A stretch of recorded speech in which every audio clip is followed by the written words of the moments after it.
Voilà, donc une vidéo sur la méditation.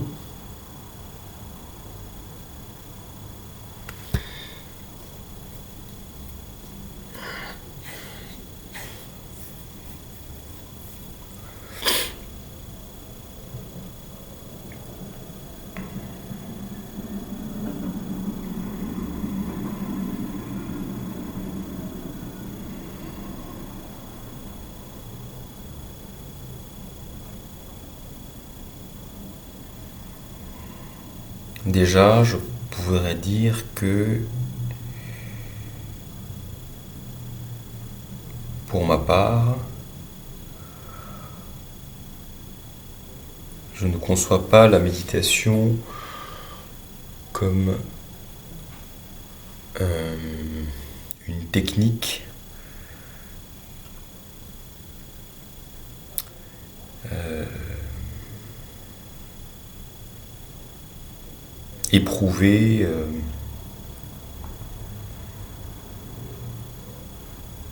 qu'il faudrait appliquer.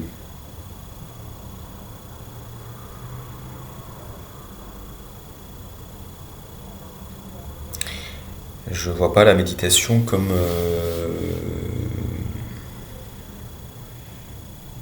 quelque chose de figé, quelque chose où il n'y aurait qu'une façon de faire.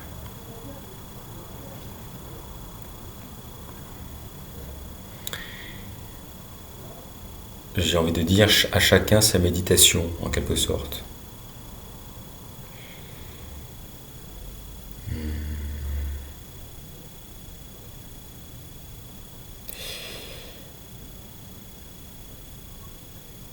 Il y a... Chacun a certainement des besoins différents qui l'amènent à s'intéresser à la méditation. Et il y a certainement aussi des choses qui se... parmi ces besoins uniques pour chaque personne, des besoins qui vont se retrouver, qui vont se recouvrir.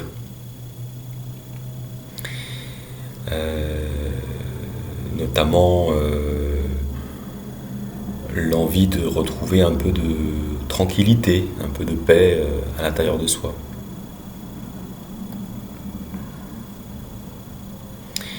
Et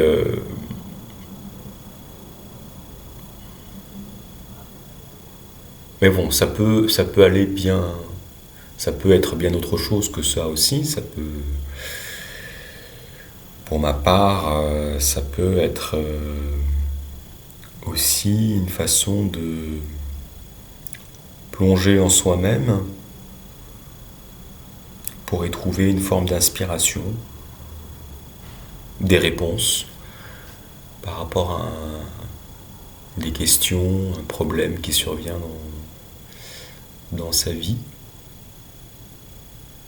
On peut se sentir parfois perdu, sans réponse, sur un problème précis.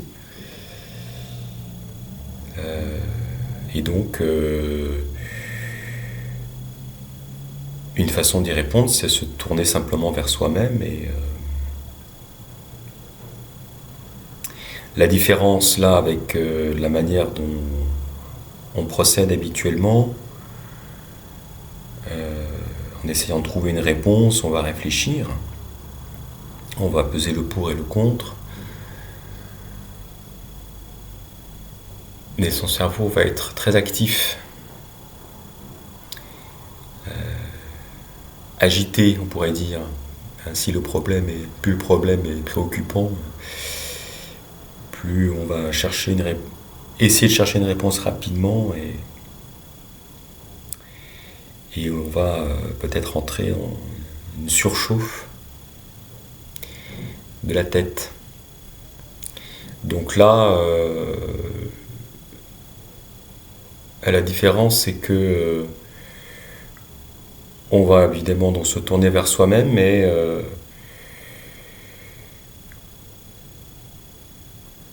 en restant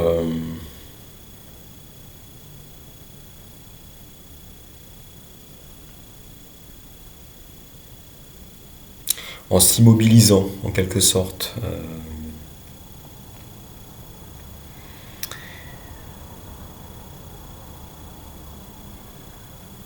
Et en essayant, en disant, en ouvrant, essayer d'ouvrir un espace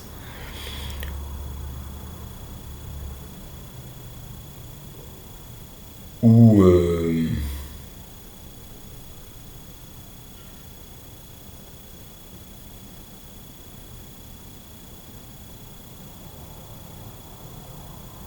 où le problème en quelque sorte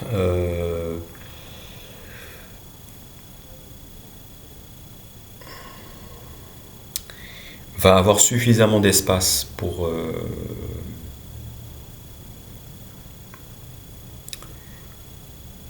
se penser.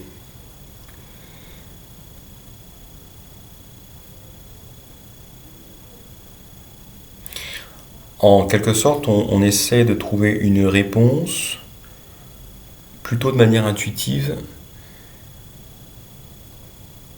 que de façon purement mentale.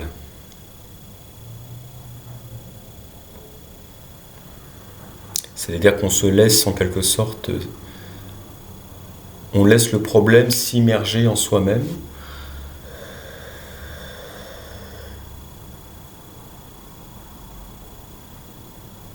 On se laisse soi-même s'immerger en soi-même pour en quelque sorte trouver la réponse la plus juste.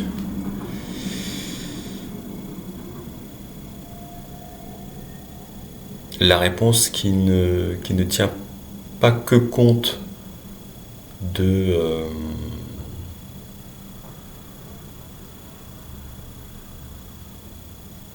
des aspects simplement concrets, mais qui va tenir compte de son essence en quelque sorte, c'est-à-dire de ses valeurs profondes peut-être, de son rythme intérieur. Comment est-ce qu'on peut répondre à ce problème en restant juste avec soi-même, c'est-à-dire juste dans son rythme et juste dans ses valeurs, juste dans son énergie.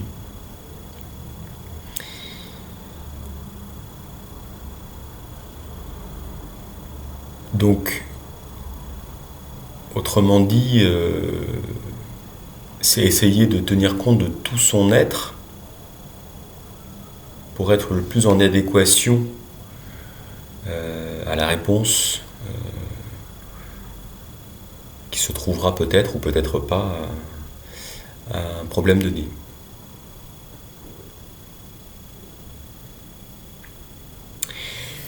Donc ça veut dire s'il faut de l'espace et il faut du temps.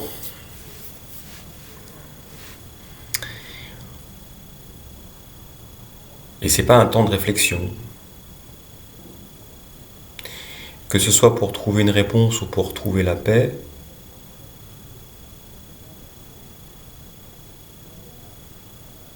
il faut de l'espace et il faut du temps.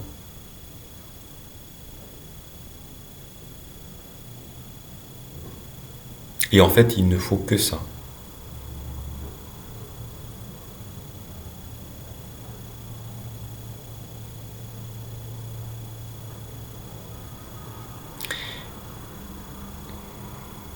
Il ne faut que ce cadre-là. Et le reste, les choses se font en fait. C'est-à-dire que soi-même, dans ce cadre-là, dans cet espace et dans ce temps, les choses vont s'élaborer en quelque sorte d'elles-mêmes.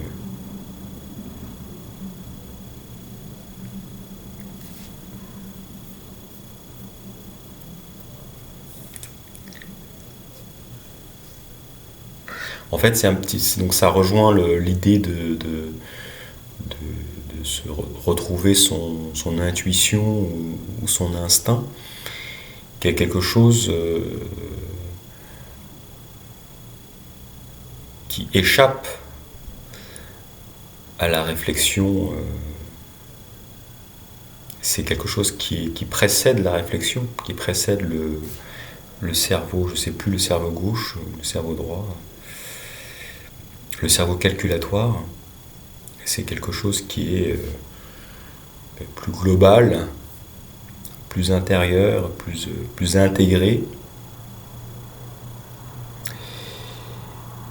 Et primordial. Donc c'est dans ce sens-là qu'on peut dire revenir à l'aspect primordial, revenir à la source de soi-même.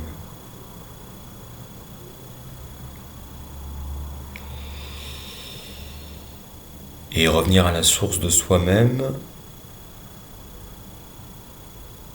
eh bien il n'y a pas besoin de faire quoi que ce soit, puisque la source de soi-même, c'est soi.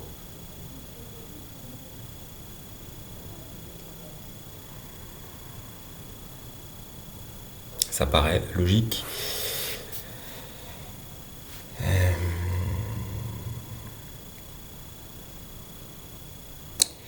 Il n'y a pas à faire quoi que ce soit, puisque on est déjà cela, si ce n'est, encore une fois, donc du temps et de l'espace pour revenir à cela qui est son cœur, en fait, ce qui est son cœur à l'intérieur, sa base.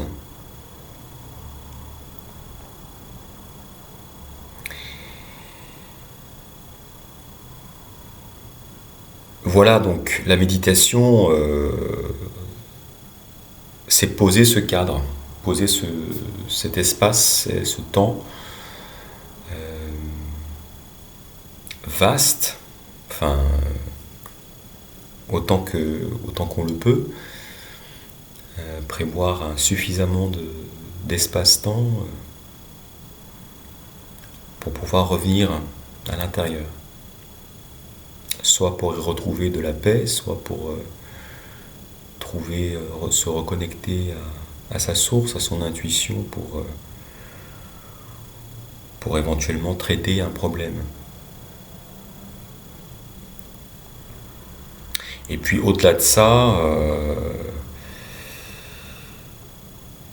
au-delà de retrouver de la paix ou de trouver une solution, c'est aussi, de mon point de vue et de mon expérience, c'est aussi se découvrir, voyager dans cette intériorité.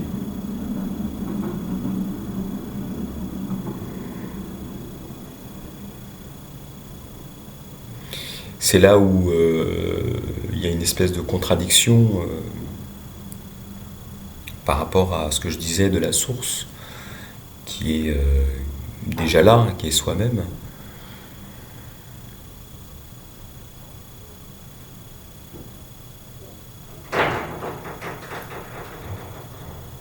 On est déjà soi-même, mais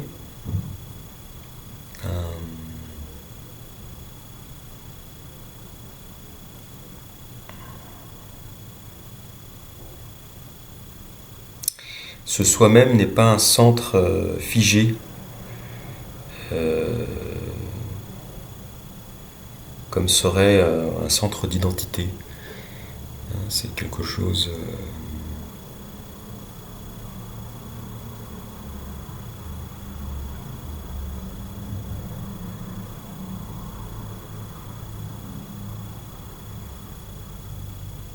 c'est quelque chose qui court comme la vie.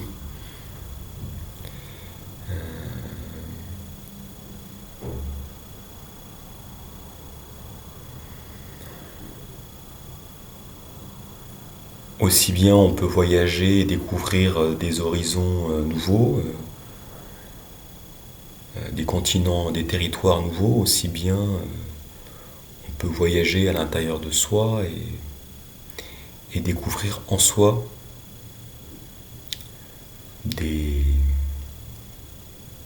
un soi qui s'élargit forcément avec le voyage. Donc il y a aussi cette dimension de voyage et d'élargissement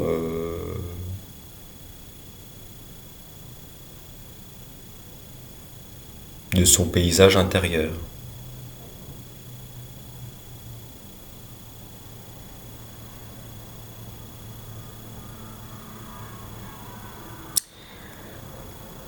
Avec encore une fois une dimension plus globale de soi-même, plutôt que simplement une dimension qui se restreint aux images mentales, à la pensée, voilà.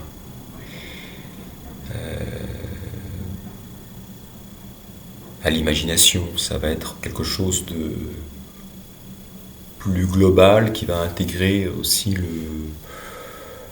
le corps, les sensations, l'énergie.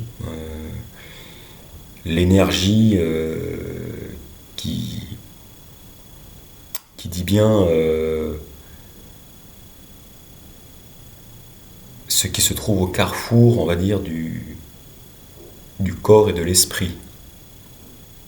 Donc à la fois avec un aspect matériel, concret, et un aspect immatériel, quoi. Hein, c'est le fameux dualisme onde-corpuscule en physique. Donc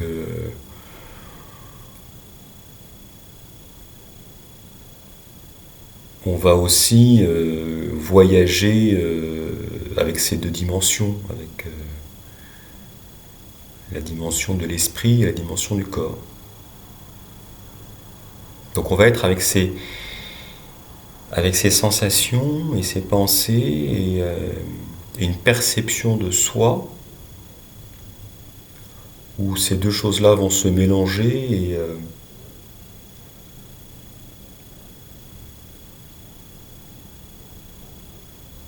et où cette perception va voyager, va évoluer, hein, au fil du voyage, au fil du temps qu'on se donne pour méditer. Pour rester dans le silence et l'immobilité. Pourquoi dans le silence et dans l'immobilité ? Parce que c'est un voyage intérieur.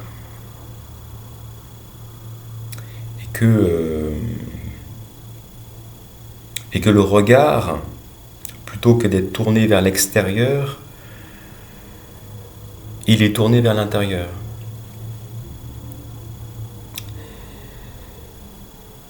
Quand on bouge, quand on marche, quand on est à l'extérieur, on regarde le ciel, on regarde un arbre, on regarde les rues,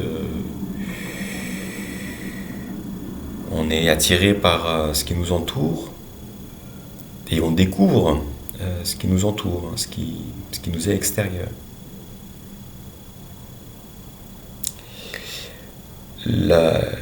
La mobilité du corps ne va pas sans une exploration extérieure du monde. Donc, à l'inverse, pour voyager intérieurement, il faut rester en silence et immobile. Ce qui peut paraître... ce qui est au premier abord contre-intuitif, difficile, pas du tout qui nous est pas du tout naturel.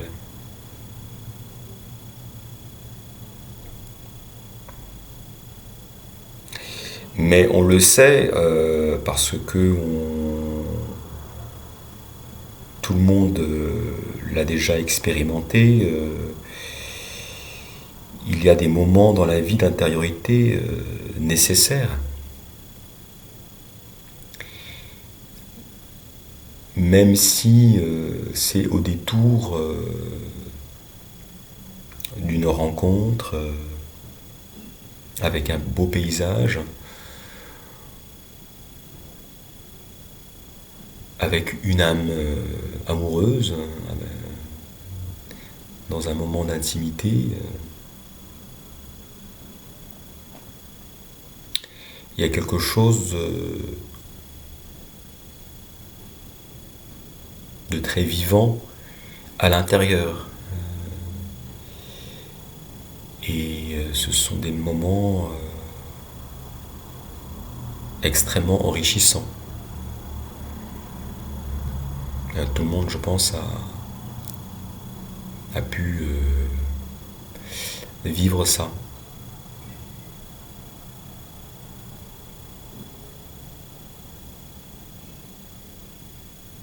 Et tout le monde perçoit bien la nécessité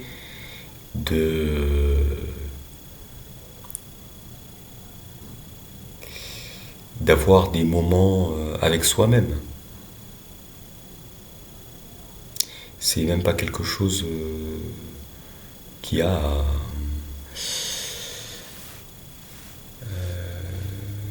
qu'il faudrait voilà qui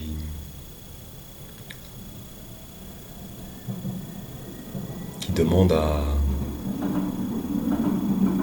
démontrer.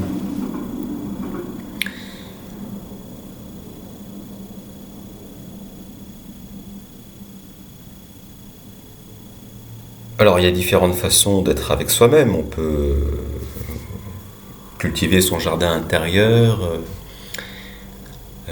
cuisiner, lire un livre, avoir un temps avec son âme sœur. Mais tout ça c'est tout à fait propice et tout à fait valable. Ça répond à ce besoin-là.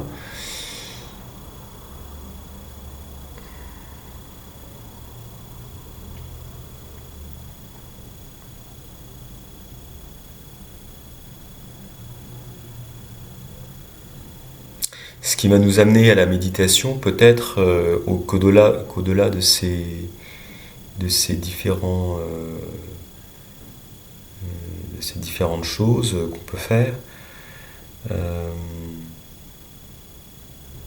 ça va être peut-être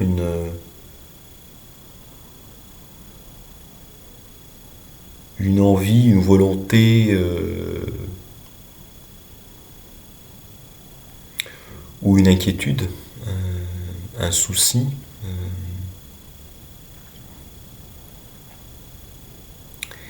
d'aller plus loin. Quelque chose certainement qui n'est plus satisfaisant, où on n'arrive plus suffisamment à être avec soi-même, ou à sentir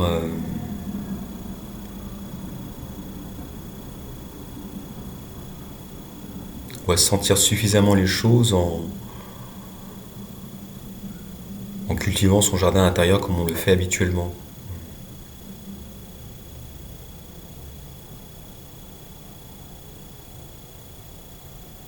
Il y a quelque chose peut-être de perdu en soi-même qu'on voudrait retrouver, ou alors on a une envie, une flamme nouvelle, un élan nouveau qui demande d'aller plus loin.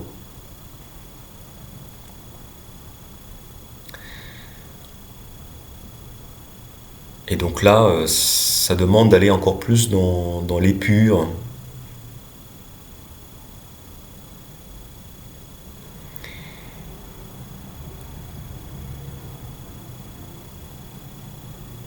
dans une forme encore plus épurée. Simplement donc s'asseoir et se recueillir.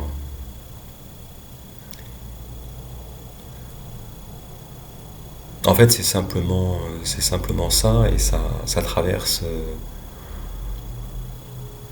toutes les... Puisqu'on a... On associe la méditation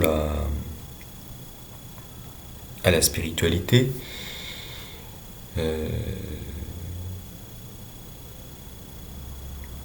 Pour moi, le méditer, c'est tout aussi bien se recueillir, et cela, ça traverse toutes les religions.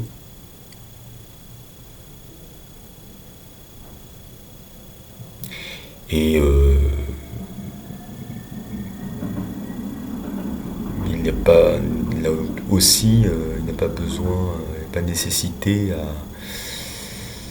à croire à être d'une religion en particulier pour sentir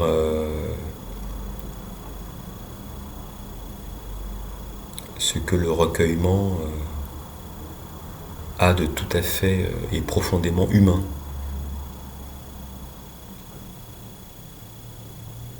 Donc ça parle de notre essence, de notre humanité, tout simplement.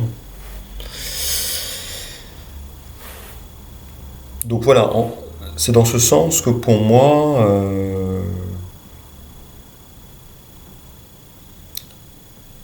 ça a un rapport avec l'essence, avec notre essence, la méditation. En tant qu'humain,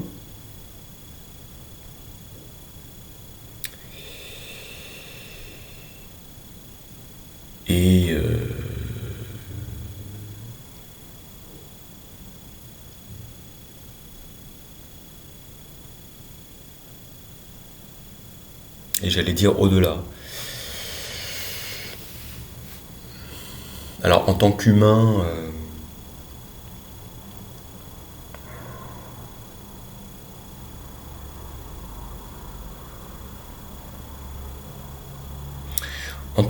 parce que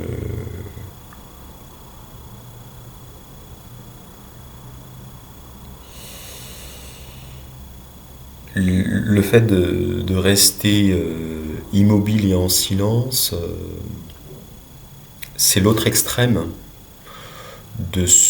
des humains que nous sommes, qui sont des explorateurs infatigables. Donc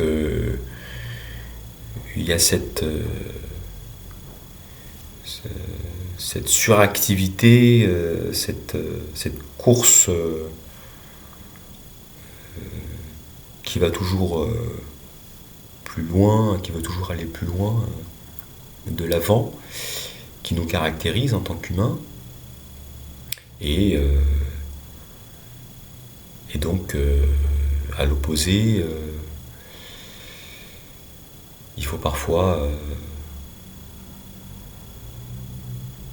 plus souvent qu'on ne le croit, donc rester immobile, s'immobiliser, trouver comme une sorte d'équilibre.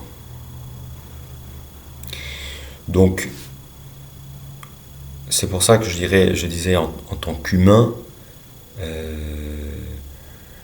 la méditation, le recueillement, simplement, est une pratique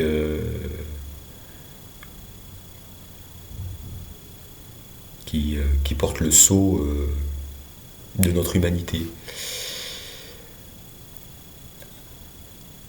Et au-delà de notre humanité, au-delà de... Voilà.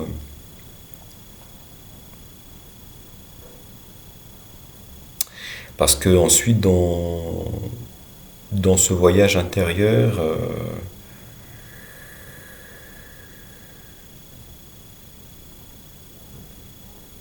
ce n'est plus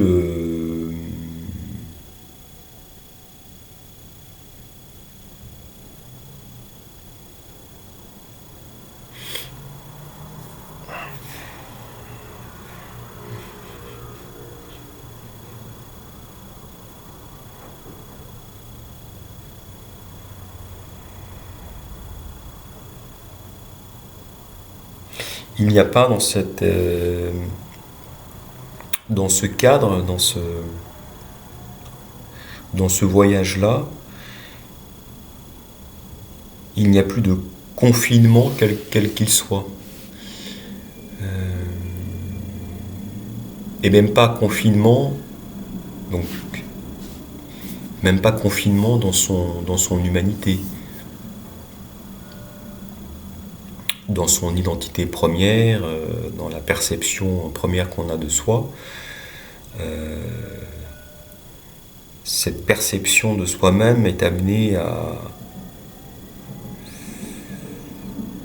se développer, en fait, à toujours explorer davantage. Donc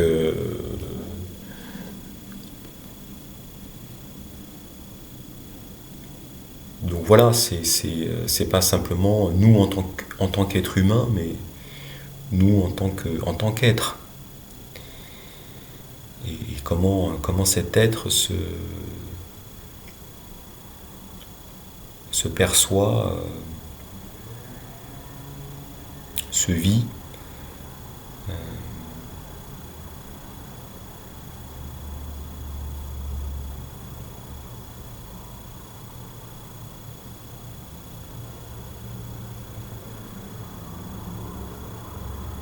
Se ressent.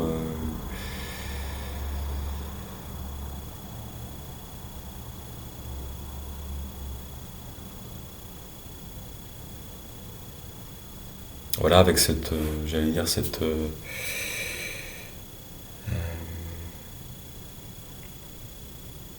aspect énergétique au carrefour du corps et de l'esprit.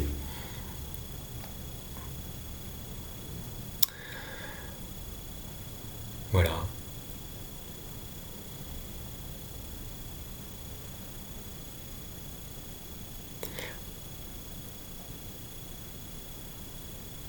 Je crois que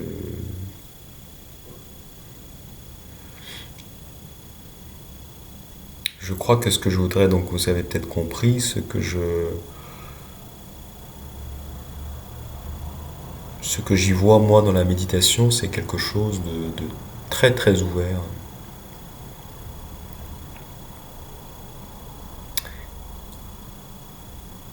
très simple.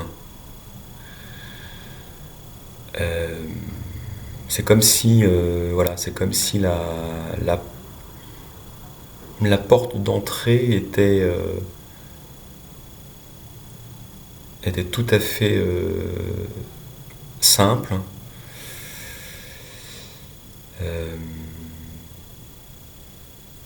qui avait qui a juste à pousser, en fait, et que derrière c'est un univers, une exploration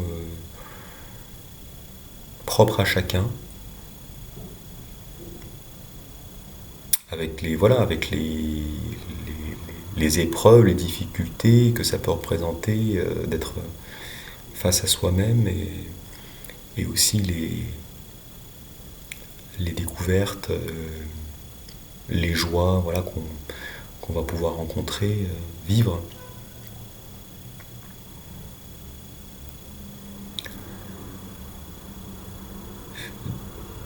Voilà, donc simplement éviter de se faire trop d'idées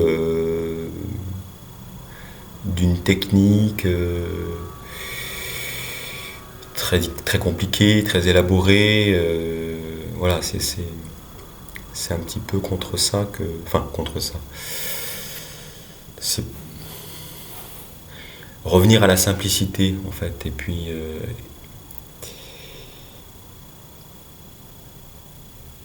et je dirais que c'est le meilleur moyen, me semble-t-il, plus direct, la simplicité pour aller vers soi-même. Ce qui ne va pas empêcher, bien au contraire, d'aller en profondeur. Mais c'est à chacun de faire le chemin. Et je dirais que tous les enseignements, tout ce qu'on peut lire, apprendre ici ou là, doivent être envisagés comme des aides, comme des soutiens, comme des appuis pour nous aider, enfin, pour nous aider à simplement nous asseoir, et à rester en silence et immobile, voilà. Pour nous rassurer peut-être, voilà. Voilà. Et le reste se fera. Il est pour moi important qu'il se fasse en liberté. De se donner la liberté d'explorer.